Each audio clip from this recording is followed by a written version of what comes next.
It was a breezy September evening. The yellow glow of street lights reflected off the rain-slickened sidewalk. I was making my way back from volleyball practice.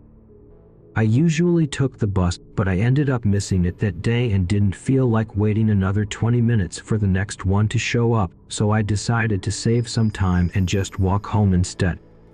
I am fortunate enough to live relatively close to my school, and it wasn't like I hadn't made the trek before.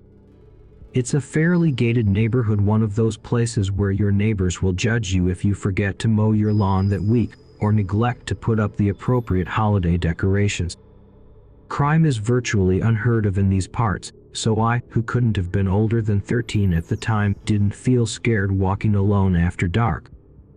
The only sounds were of crickets and the odd passing car. I checked the time on my phone. It was past 9 o'clock. I still had homework that needed doing, including a report that was due tomorrow morning. I decided to cut the already short walk even shorter by going straight through the park. With the absence of daylight, the quaint little plot of greenery might as well have been a dark forest. The branching cobblestone path snaked around the dense foliage, converging on a pond at the center of the park. This is where all the soccer moms and their kids usually spend their summer afternoons. All that greeted me now was a circle of empty benches. There were twigs and shriveled leaves littering the pond, disturbed only by the occasional ripple. My sole sources of light were the pair of lampposts positioned at opposite sides of the clearing. And then, as I glanced back towards the trees, I noticed something. The only reason it caught my attention was because I happened to be looking in that direction. I wonder what would have happened had I chosen to ignore it. Would it have just ignored me as well? Or had it already been watching me, waiting for the right moment to reveal itself? I used my sleeve to wipe my glasses, put them back on and squinted. There was something round and pale suspended between two pine trees. It didn't seem to be connected to anything, like a white dot in the middle of a black canvas. I stepped closer in an effort to get a better look. My heart sank to my stomach. Staring back at me was a face. I jumped back with a yelp. It, on the other hand, didn't even flinch, just kept observing me with its wide, glassy, doll-like eyes. Its lips were curved into a porcelain smile, its complexion so deathly pale that it looked artificial, almost like a mannequin's. I wanted to run, to get as much distance between me and that thing as physically possible, but my legs refused to budge. I wasn't paralyzed with fear, no. It was doing something to me, something I couldn't see. It was as if there were invisible hands holding me in place, their grip tightening the more I pleaded with my body to get me the hell out of there. The disembodied face was now hovering towards me, gliding through the darkness that separated us. Or was I being dragged towards it? Whatever the case, it was getting closer and fast.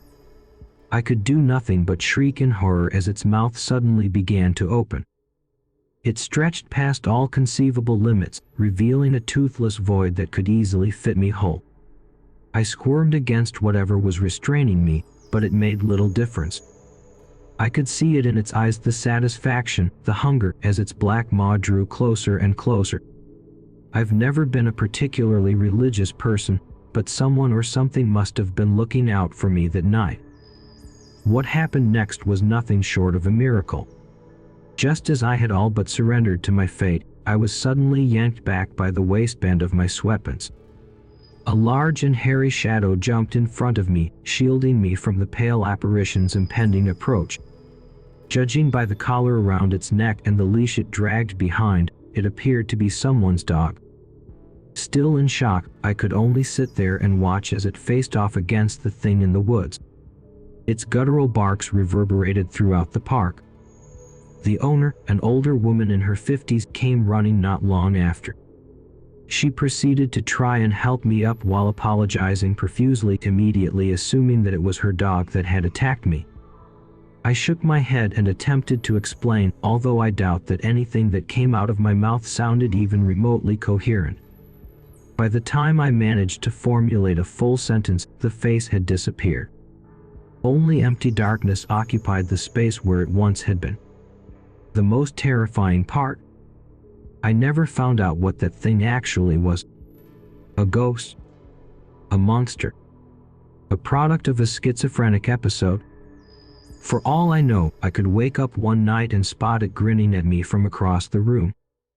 It's been a whole decade since then and, thankfully, nothing like that has ever happened, but I doubt that the paranoia will ever truly go away. Probably doesn't help that my only witness is a literal dog who likely isn't even alive anymore. Still, I suppose that my story does have somewhat of a happy ending. My canine savior went on to father 8 healthy pups that following year. I remember how hard it was to sell my parents on the idea initially, but they eventually caved and we ended up adopting one of them for Christmas, a slobbery little princess we named Rosie. She's actually snoring on the couch next to me as I type this, though we call her Granny Rosie now.